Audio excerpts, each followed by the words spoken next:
السلام علیکم ورحمۃ اللہ۔ ویلکم ٹو زخرف القرآن چینل۔ قرآن کا ترجمہ تفصیل شروع کرتے ہیں سورہ بقرہ آیت نمبر 21 سے۔ پچھلی ویڈیو میں ہم نے آیت نمبر 20 تک پڑھا، اب ہم آیت نمبر 21 سے شروع کرتے ہیں۔ قرآن کا لفظ بلفظ ترجمہ اور قرآن و حدیث کے مطابق تفسیر۔ اعوذ باللہ من الشیطان الرجیم، بسم اللہ الرحمن الرحیم۔ یا ایہا الناس، اے لوگو، عبدو، تم عبادت کرو، ربکم الذی، اپنے رب کی، جس نے خلقکم، پیدا کیا تمہیں، والذین من قبلکم، اور ان لوگوں کو جو تم سے پہلے تھے، لعلکم تتقون، تاکہ تم متقی بن جاؤ، پرہیزگار بن جاؤ۔ الذی، وہ ذات جس نے جعل لکم الارض، بنایا تمہارے لیے زمین کو، فراشن، بچھونا، فرش، والسماء، اور آسمان کو، بناءً، چھت، وانزل، اور اس نے نازل کیا، من السماء، آسمان سے، ماءً، پانی، فاخرج، پھر نکالا، بہ، اس کے ساتھ، من الثمرات، پھلوں سے، رزقا لکم، رزق تمہارے لیے، فلا تجعلوا، لہذا نہ تم ٹھہراؤ، للہ، اللہ کے، انداداً، شریک، وانتم، جبکہ تم، تعلمون، جانتے ہو۔ وَإِن كُنتُمْ، اور اگر ہو تم، فی ریب، شک میں، مما، اس سے جو، نزلنا، ہم نے نازل کیا، علی عبدنا، اپنے بندے محمد پر، فأتوا، تو تم لے آؤ، بسورۃ، ایک سورت، من مثلہ، اس جیسی، وادعوا، اور تم بلا لو، شہداءکم، اپنے مددگاروں کو، من دون اللہ، اللہ کے سوا،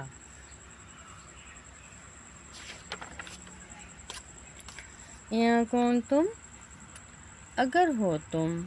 صادقین، سچے، فإن لم تفعلوا، پھر ہرگز نہ تم کر سکو گے یہ کام، ولا تفعلوا، اور یاد رکھو ہرگز نہیں تم کر سکو گے، فاتقوا النار التی، لہذا بچ جاؤ اس آگ سے، وہ جو کہ، وقودھا، اس کا ایندھن ہے، الناس، لوگ، والحجارۃ، اور پتھر، اعدت، اور تیار کی گئی ہے، للکافرین، کافروں کے لیے،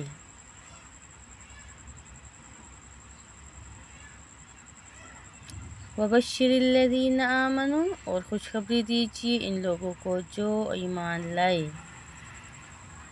وعملوا الصالحات، اور انہوں نے عمل کیے اچھے، ان لہم، بے شک ان کے لیے، جنات، باغات ہیں، تجری، بہتی ہیں، من تحتہا الانہار، ان کے نیچے نہریں، کلما، جب بھی، رزقوا، وہ رزق دیے جائیں گے، منہا، ان میں سے، من ثمرۃ، کوئی پھل، رزقاً، بطور رزق، قالوا، تو وہ کہیں گے، ھذا الذی، یہ تو وہی ہے جو، رزقنا، ہم دیے گئے تھے، من قبل، اس سے پہلے، وَأُتُوا بِهِ، اور دیے جائیں گے رزق سے، متشابہا، ملتا جلتا،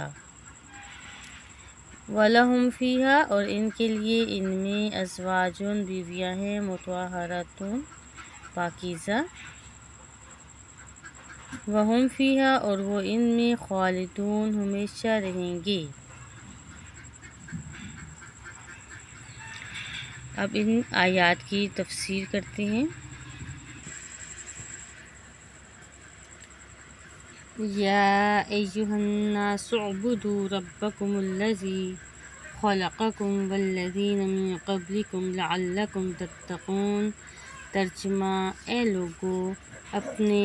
اس رب کی عبادت کرو جس نے تمہیں بھی پیدا کیا اور تم سے پہلے لوگوں کو بھی، اور اس کی عبادت کرو تاکہ تم پرہیزگار بن جاؤ۔ اب اس آیت میں اللہ رب العزت مدینہ میں 3 طرح کے لوگوں کا مخاطب کرتے ہوئے فرما رہے ہیں کہ تمہیں بھی اللہ نے پیدا کیا اور تم سے پہلے لوگوں کو بھی، پھر تمہارے لیے زمین کو ٹھکانہ بنایا،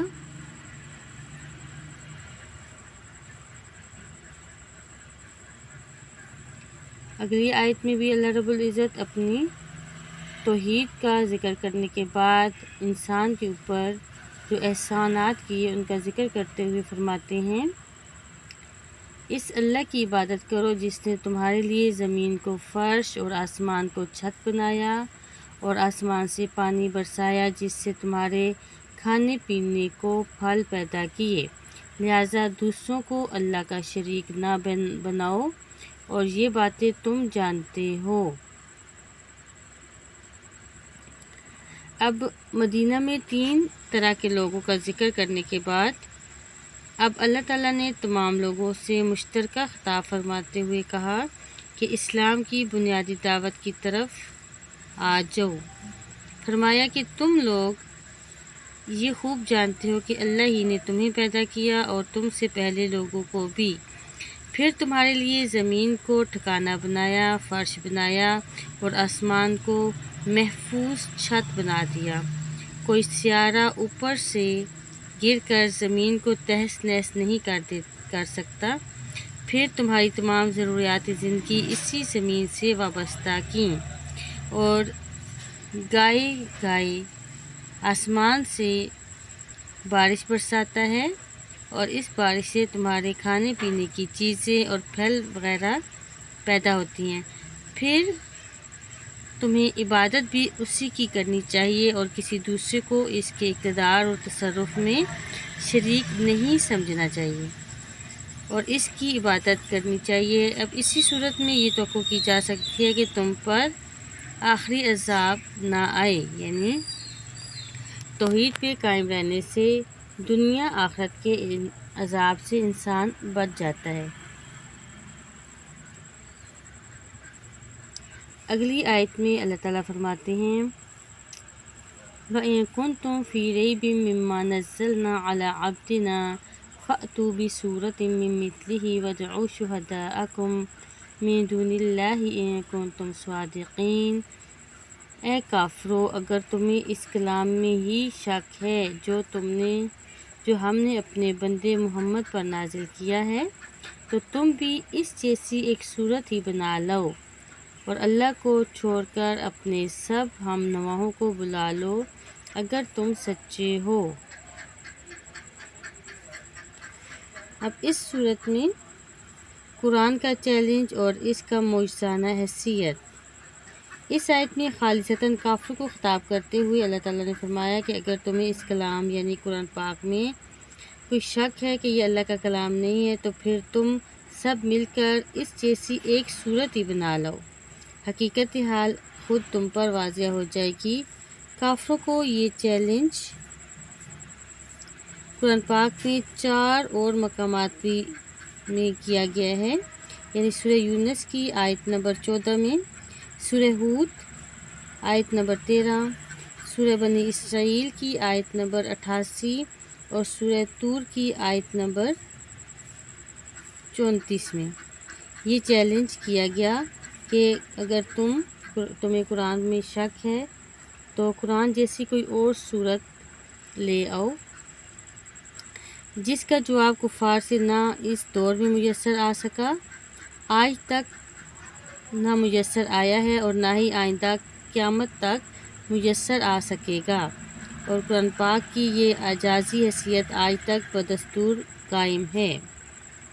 قرآن جیسا کلام آج تک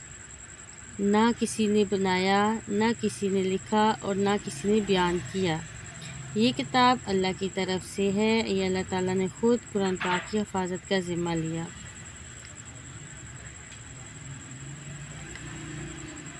اللہ تعالیٰ فرما رہے ہیں کہ تم اور تمہارے اور جتنے دوست ہیں، شریک ہیں، اللہ کے علاوہ ان سب کو بلاؤ اگر تم اس چیلنج میں سچے ہو کہ قرآن اللہ کی کتاب نہیں ہے۔ آگے اللہ تعالیٰ فرماتے ہیں فَإِن لَّمْ تَفْعَلُوا وَلَن تَفْعَلُوا فَاتَّقُوا النَّارَ الَّتِي وَقُودُهَا النَّاسُ وَالْحِجَارَةُ أُعِدَّتْ لِلْكَافِرِينَ۔ ترجمہ: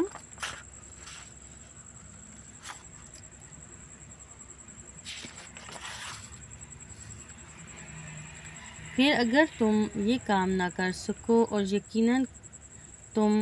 نہ کر سکو گے، پھر اس دوزخ کی آگ سے بچو جس کا ایندھن انسان اور پتھر ہوں گے۔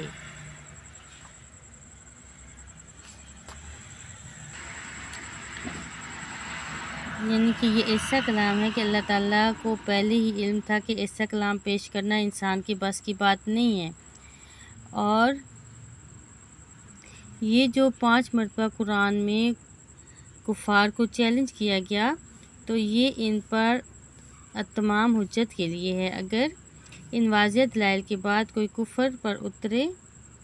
اور کفر پر ہی رہتا ہے تو اسے دوزخ کے عذاب سے ڈر جانا چاہیے جس کا ایندھن انسان ہی نہیں بلکہ معدنی پتھر یعنی جیسے پتھر، کوئلہ، کندن وغیرہ بھی ہوں گے جو آگ کی حدت کو 20 گنا تیز کر دیں گے۔ بعض علماء نے کہا ہے کہ اس آیت میں حجارتن سے مراد پتھر کے وہ بت ہیں جن کی پوجا کی جاتی ہے، اور اس قول کی تائید اس آیت سے بھی ہوتی ہے جس کا ترجمہ ہے تم بھی اور اللہ کے سوا جنہیں تم پوجتے ہو سب دوزخ کا ایندھن ہوگے۔ اللہ تعالیٰ فرما رہے ہیں کہ تم بھی اور اللہ کے سوا جنہیں تم پوجتے ہو، یعنی کہ اللہ کو چھوڑ کر جن بتوں کی پوجا کرتے ہو سب دوزخ کا ایندھن بنو گے، تاکہ کافروں کو اپنے معبودوں کی خدائی کی حقیقت معلوم ہو سکے اور ان کی حسرت میں مزید اضافہ ہو سکے۔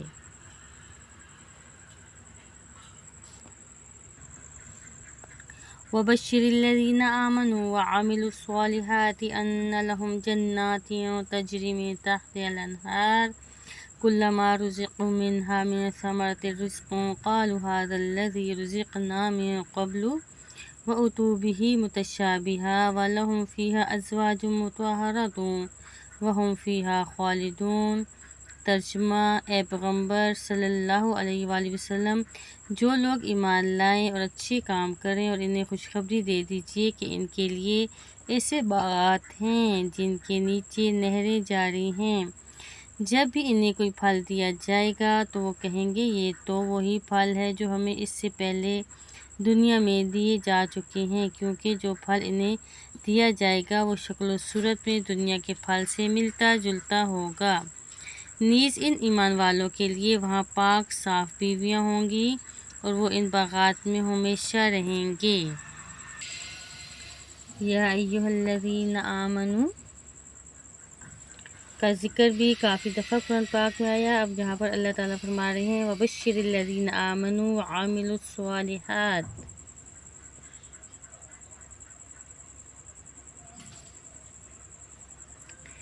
اب قرآن پاک میں ہر جگہ ایمان کے ساتھ عمل صالح کا تذکرہ ہوا اور اس بات کو واضح کر دیا گیا کہ ایمان اور عمل صالح ان دونوں کا چولی دامن کا ساتھ ہے۔ عمل صالح کے بغیر ایمان ثمر آور نہیں، اور ایمان کے بغیر اعمال خیر کی اللہ کے نزدیک کوئی اہمیت نہیں۔ اور عمل صالح کیا ہے؟ عمل صالح وہ اعمال ہیں جو سنت کے مطابق ہوں اور خالص رضائے الہی کی نیت سے کیے جائیں۔ خلاف سنت عمل بھی نامقبول، اور اس کے علاوہ ریاکاری سے کیے گئے عمل بھی اللہ تعالیٰ کے پاس مردود ہیں، یعنی اللہ تعالیٰ خلاف سنت کام اور ریاکاری والا کام قبول نہیں فرماتے۔ اس آیت میں جو لفظ استعمال ہوا ہے وہ اُتُوا بِہ متشابہا، اور دیا جائے گا ان کو ملتا جلتا۔ اس سے مراد متشابہہ کا مطلب یا تو جنت کے تمام میووں کا آپس میں ہم شکل ہونا ہے، یا دنیا کے میووں کے ہم شکل ہونا ہے۔ تاہم یہ متشابہات صرف شکل یا نام کی حد تک ہی ہوں گے، ورنہ جنت کے میوے کے مزے اور ذائقے سے دنیا کے میووں کو کوئی نسبت ہی نہیں۔ جنت کی نعمتوں کے بارے میں حدیث میں آتا ہے کہ نہ کسی آنکھ نے انہیں دیکھا، نہ کسی کان نے ان کے بارے میں سنا، اور کسی انسان کے دل میں ان کا گمان تک نہیں گزرا۔ وہاں پر جنت کے جو میوے ہوں گے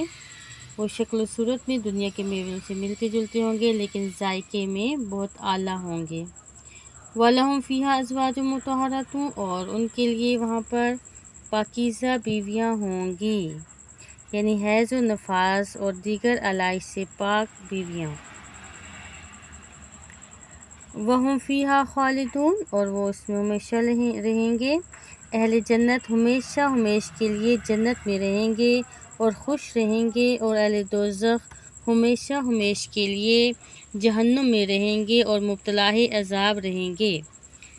جنت اور جہنم میں جانے کے بعد ایک فرشتہ اعلان کرے گا، اے جہنمیوں، اب موت نہیں ہے، اے جنتیوں، اب موت نہیں ہے۔ جو فریق جس حالت میں ہے اسی حالت میں ہمیشہ رہے گا۔ اللہ سے دعا کرنی چاہیے کہ اللہ تعالیٰ اپنی رحمت سے ہم سب کو جنت میں داخل کرے۔ اللہم انا نسألک جنت الفردوس۔ ہماری 5 آیات کی تفسیر مکمل ہوئی۔ اگلی آیت میں ہم اگلی 5 کی تفسیر کریں گے۔ السلام علیکم ورحمۃ اللہ۔